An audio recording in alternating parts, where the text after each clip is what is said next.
Rabbil Alamin Allazi asra bi'abdihi laylan minal masjidil haram ilal masjidil aqsa. Ashhadu an la ilaha illallah wahdahu la syarika lah wa ashhadu anna Muhammadan abduhu wa rasuluh. Amma ba'd. Qala Allah ta'ala fi kitabihil azim. A'udzu billahi minasy syaithanir rajim. Bismillahirrahmanirrahim.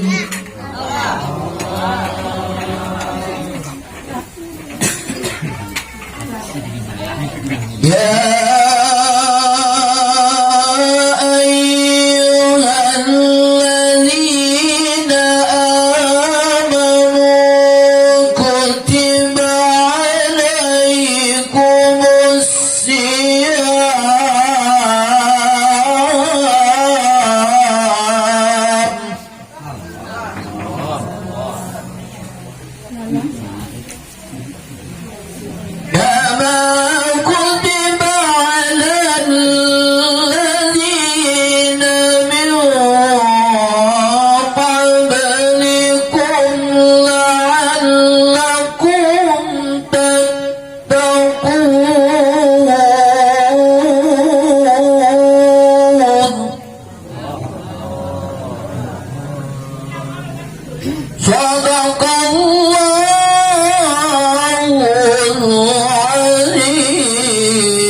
Alhamdulillah, segala puja dan puji bagi Allah. Hanya Allah lah yang kita puji, sedangkan selain daripada Allah tidaklah pantas kita untuk memujinya. Karena kalau manusia itu dipuji karena ada kelebihan yang Allah nampakkan kepada hamba-hambanya. Padahal banyak kekurangan kita, banyak keburukan-keburukan kita itu disimpan, ditutup oleh Allah. Manusia dipuji karena Allah menampakkan sedikit kelebihannya oleh Allah. Dikit nian kelebihan manusia itu, itulah manusia dimuliakan, disanjung-sanjung, diagung-agungkan. Padahal banyak keburukan-keburukan manusia itu ditutup oleh Allah. Sedikit saja keburukan kita ini dinampakkan oleh Allah, maka manusia itu tak ada lagi yang dipuji, tak ada lagi yang diluk, tak ada lagi yang disanjung-sanjung, tak ada lagi yang dimuliakan, karena Allah menampakkan sedikit keburukannya. Allah saja menutup aib hamba-hambanya. Tetapi kenapa kita manusia ini tidak mau menutup aib saudara-saudara kita? Kadang-kadang sedikit saja keburukan orang, itulah yang diubar-ubar, itulah yang disebut-sebut, itulah yang dicakap-cakap di tengah-tengah masyarakat. Oleh karena itu ada pepatah mengatakan, Pak, 1000 kali kau berbuat baik di tengah-tengah masyarakat, belum tentu kau dikatakan baik oleh orang. Tetapi 1 kali kau berbuat kesalahan, 1 kali kau berbuat dosa, 1 kali kau berbuat keburukan, maka itulah yang nampak oleh orang, dan itulah yang diingat, dan itulah yang disebut-sebut orang. Sampai kapanpun orang menyebutnya. Sampai ke anak cucu diingat juga orang. Nenek kawan dulu mama bu payudi dulu. Sekarang dia sudah kembali ke jalan Allah, sudah bertaubat, sudah beramal soleh. Tetapi keburukannya tidak hilang, diingat terus oleh orang. Bahkan kadang-kadang kita tidak mau mengikuti seorang imam yang dulunya perangainya dari dulu. Masaknya yang jadi imam dulunya tuh pemabuk dulu. Mungkin dia sudah di jalan Allah, sudah bertaubat, sudah tidak ada dosa lagi, tetapi orang mengingat-ingatnya juga. Dan oleh karena itu, mari kita menutup aib saudara-saudara kita. Siapa yang menutup aib saudara keburukan saudara-saudara kita, maka Allah akan menutup aibnya nanti di yaumil akhir. Amin ya robbal alamin. Ada 3 bulan yang berturut-turut, bulan yang agung, bulan yang mulia, bulan yang bersejarah. Bulan apa itu? Pertama adalah bulan Rajab, yang kedua adalah bulan Sya'ban, yang ketiga adalah bulan Ramadan. 3 bulan ini adalah bulan yang mulia. Rajab adalah bulan Allah, Sya'ban adalah bulan Rasulullah, dan Ramadan bulan kita sebagai umatnya. Dalam hadisnya, Inna Rajab syahrullah wa Sya'ban syahri wa Ramadan syahru ummati. Bulan Rajab adalah bulan Allah, Sya'ban bulan Rasulullah, Ramadan adalah bulan kita sebagai umatnya. Sehingga mulai masuk bulan Rajab dulu, kitalah berdoa kepada Allah. Allahumma barik lana fi Rajab wa Sya'ban wa balighna fi syahri Ramadan. Ya Allah, berkahilah kami di bulan Rajab dan Sya'ban. Ya Allah, sampaikan umur kami kepada bulan Ramadan. Amin ya robbal alamin. Bulan Rajab adalah bulan kita menanam, kata Nabi. Bulan Sya'ban adalah bulan untuk memelihara, merawat apa yang kita tanam. Dan bulan Ramadan waktunya kita menuai, mengambil hasilnya. Sekarang ini adalah kita merawat apa yang sudah kita tanam di bulan Rajab. Bulan ini kita mengingatnya, merawatnya, nanti di bulan Ramadan kita memanennya. Di bulan Rajab banyak kita mendapatkan pelajaran, ilmu, hikmah, peristiwa besar yang harus kita ambil dan kita bawa ke bulan Ramadan. Contoh, di bulan Ramadan kita disunahkan untuk perbanyak amal. Salah satu amal di bulan Ramadan nanti adalah perbanyaklah sedekah. Itu sudah ditunjukkan ketika bulan Rajab. Apa? Ketika Nabi Isra, Nabi melihat ada orang yang lagi menanam. Yang dijelaskan dalam sebuah kitab Mi'raj yang berbunyi, Ata 'alan nasin yadra'una fi yawmin kullama hasadu 'adan kama kanas wa la yaqturu anhum min zalika syai'.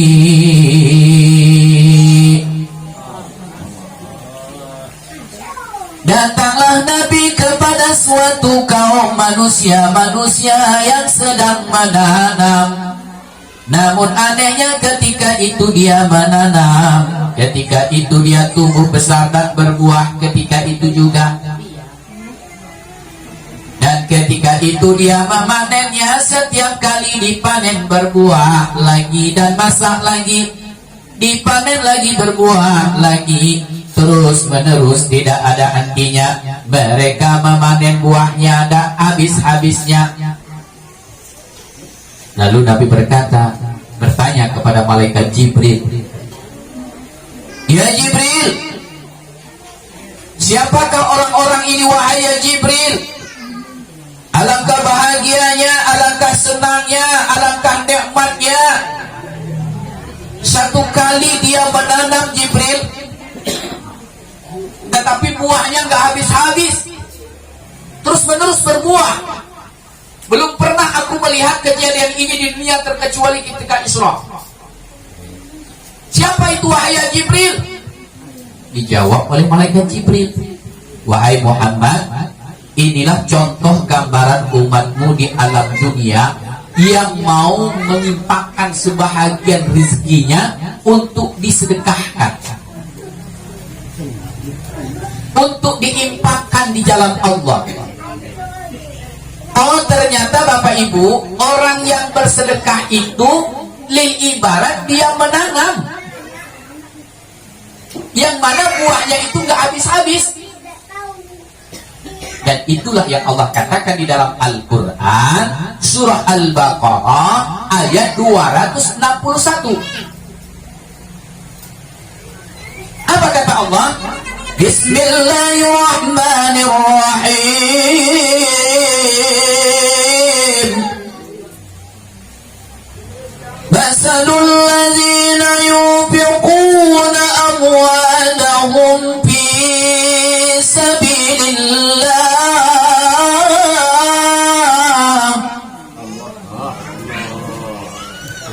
كمثل حبة والله يضاعف لمن يشاء والله واسع عليم.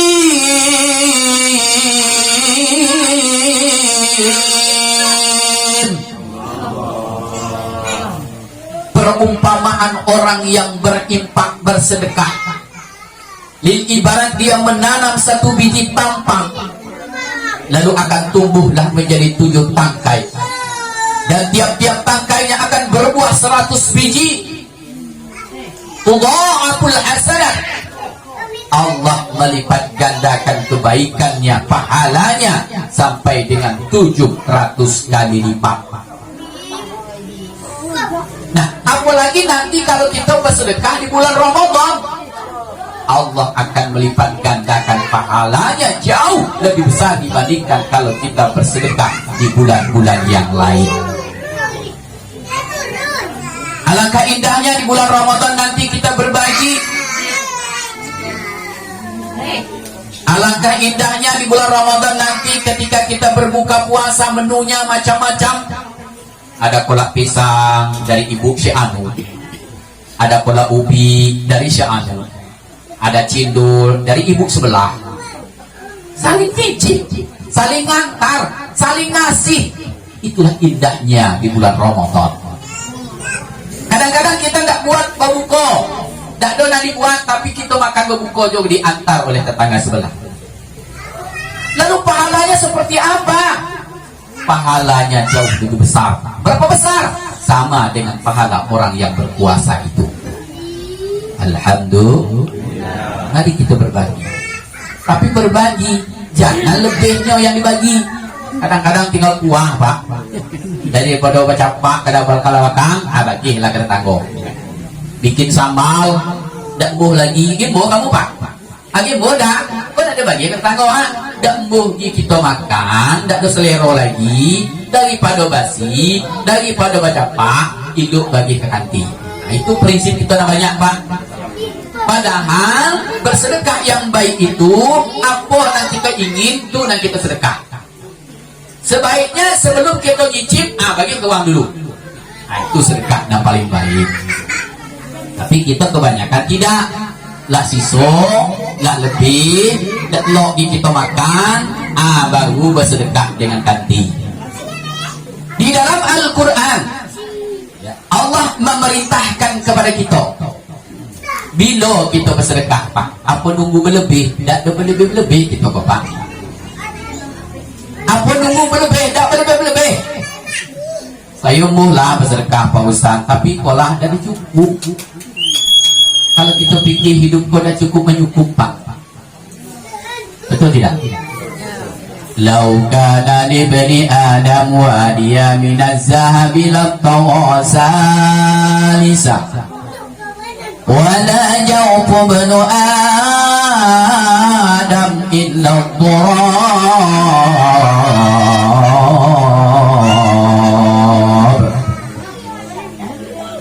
Seandainya kamu wahai manusia diberi oleh Allah dua ladang, isinya emas, intan, permata, berlian, tentu kamu akan mencari yang ketiga ladangnya. Kalau kamulah memiliki tiga ladang, tentu kamu berusaha lagi mencari yang keempat ladangnya. Lah ada empat berusaha pula mencari yang kelimanya. Kata Nabi, tak ada yang dapat mengenyangkan perut anak Adam, terkecuali kalau nyola masuk ke dalam kubur. Artinya dunia ini puasnya kalau kita lah mati, Pak.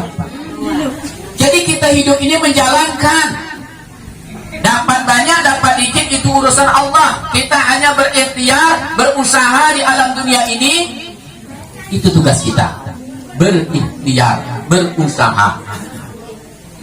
Dan apa yang sudah kita dapatkan, kita tetap bersyukur kepada Allah Subhanahu. Dapat dikit alhamdulillah, dapat banyak alhamdulillah. Nah, artinya apa? Dunia ini nikmatnya hanya sesaat, nyalang dapatlah. Sebelum dapat ya saraso bahagia, saraso senang. Sebelum dapat motor menghayal, enak kalau punya motor, ke kebun pakai motor, balik pakai motor, kemana-mana pakai motor. Dapat motor biasa-biasa lah. Iya dah. Ibu sebelum ada di dapurnya perabotan rumah tangga, sebelum ada kulkas, menghayal, coba Pak beli kulkas Pak, enak mungkin Pak bulan puasa tinggal naruh es di situ, beli sayur tahan 2 minggu, tahan berhari-hari. Lah dapat kulkas biasa-biasa lah. Kadang-kadang es minta juga dengan tekango. Kulkas ada rumah, iya dah, gak terawat lagi, gak diisi lagi.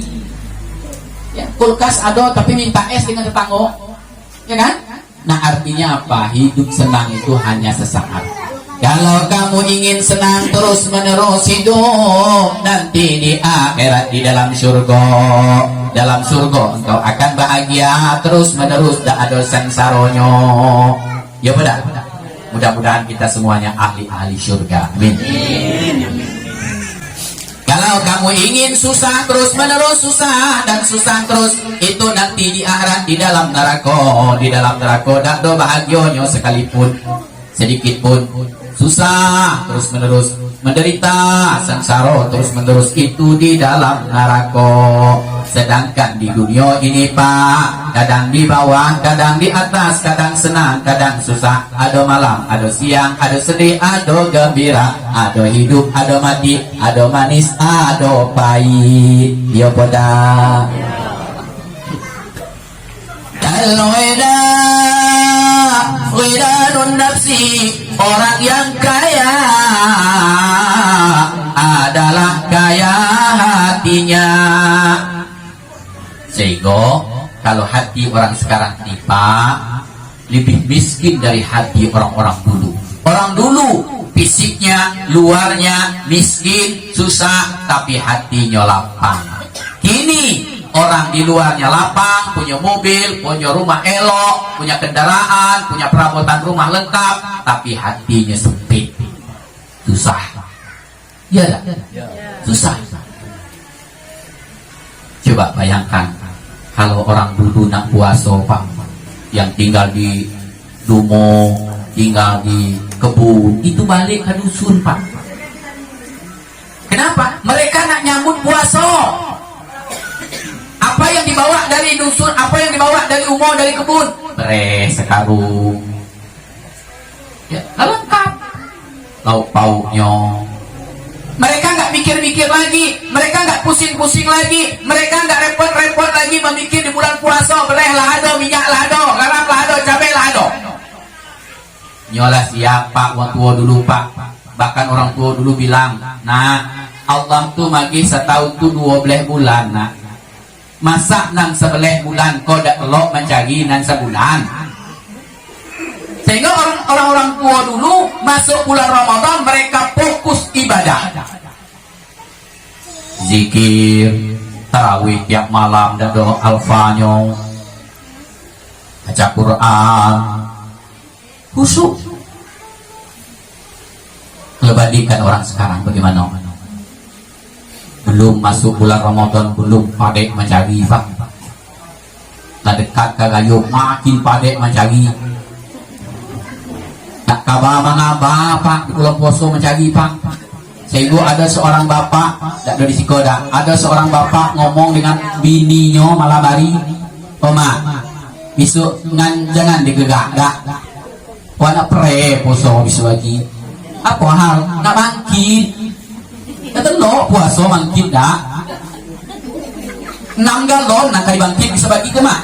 6 galon. Telok puasa dah. Tak telok. Apa ya puasa bisa bagi? Nah, ada nak kata macam tu Pak. Apa hukumnya yang model tu? Orang yang sengaja meninggalkan puasa baniat dari malam harinya, isuknya dak nak puasa, maka puasanya dak dapat dibayar sepanjang masa pun terkecuali nyoba taubat mohon ampun kepada Allah. Taubat itulah obatnya. Akhirnya apa? Masjid raminya kalau di tempat kami itu Pak, malam pertama tuh ya Allah senang imamnya Pak. Belum sembahyang isya, sejadah laba bentang-bentang di masjid itu. Di Sikoda. Tetapi penuhnya ramainya masjid oleh jamaah tarawihnya hanya beberapa malam saja. Sampai ke malam kelima lah mulai hilang sabari. Malam ke-10 hilang 3 bari. Malam ke-15 hilang saparo. Malam ke-25 tinggal sabari. Kemana perginya kok? Maklumlah Pak Ustaz, yang bapak-bapaknya banyak pergi ke pasar, pergi balanyo, beli baju gayo. Nyatonya dekat ke gayo bukan masjid yang kami, bukan rumah Allah yang kami, tapi pasar-pasar kami. Yo poida. Pasar kami. Dan induk-induknya kemana? Ngapa dak ke masjid? Maklumlah Pak Ustaz, kami kalau sibuk di dapur kini kalau tengah malam juga sudah buat kue kok. Nah. Ya dok. Masjid 3 Pak. Akhir Ramadan uang balumbo-lumbo ke masjid, seharusnya ngejam malam Lailatul Qadar, ikodak balumbo-lumbo mencari baju gayo. Napa si anu datang ke masjid? Nakalita Pak Ustaz siang bekerja. Maklum lah Pak Ustaz bangko nak gayo, ngejar target, Pak Ustaz ngejar target, hang ngejar target. Ya Bu. Kadang-kadang Indo seharusnya bulan Ramadan ini perbanyakkan sedekah, tapi bulan Ramadan ini agak pelit dikit buat kue dan bagi kanti kue nangui itulah kue nggak ada menyadi atau ya bahan tamu mata tanggo buat kue tadi ada menyadi angui sebelah icip lah mana kue namanya di kue nan ilu kue nama mantap itu dalam lemari bak kunci lemari basimpan anak minta ada bagi kalau kau nang ngicap kue emak di dapur banyak iyalah ngui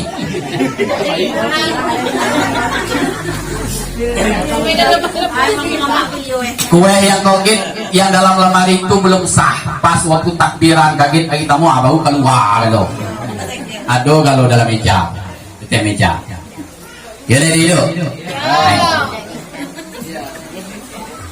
nah oleh karena itu kembali kepada Isra Mi'raj tadi sedekah ini adalah salah satu amal yang sangat besar yang diperintahkan oleh Allah dalam Al-Quran.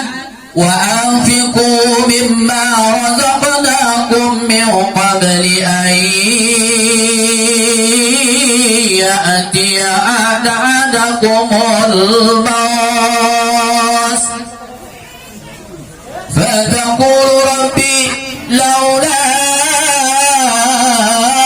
akharta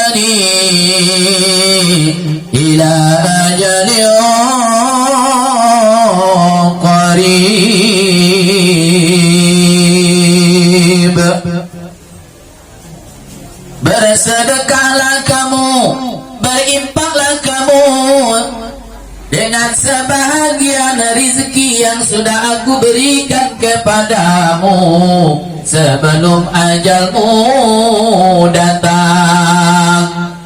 Allah memerintahkan kita untuk bersedekah sebelum ajal, sebelum mati. Kenapa?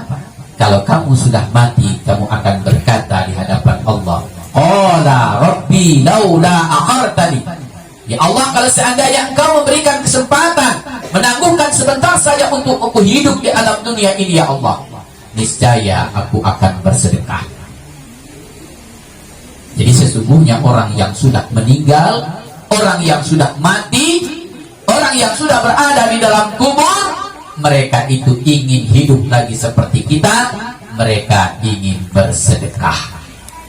Ternyata nama sedekah itulah nanuluk kita mati besok, insya Allah. Amin ya rabbal alamin. Jadi oleh karena itu, puasa sudah diambang pintu. Mari kita siap-siap menyambut bulan Ramadan ini dengan benar-benar karena iman dan mengharapkan pahala dari Allah Subhanahu wa taala. Karena sesuai apa yang dikatakan oleh Nabi, man shoma ramadhana imanan wa ihtisaban ghufira lahu ma taqaddama min dzanbi. Siapa orang yang berpuasa karena iman dan mengharapkan pahala dan ridho dari Allah, Allah akan mengampuni dosa-dosanya. Amin ya rabbal alamin. Saya rasa demikianlah tausiah kita, hikmah tentang pengajian kita pada malam hari ini. Kepada Allah kami mohon ampun, kepada Bapak dan Ibu kami mohon maaf beribu kali maaf. Mudah-mudahan apa yang kami sampaikan ini ada manfaatnya bagi kita semuanya, sehingga dapat menambah iman dan takwa kita, sehingga kita memasuki bulan Ramadan ini benar-benar kita gunakan waktu sebaik-baiknya untuk beramal beribadah sebanyak-banyaknya.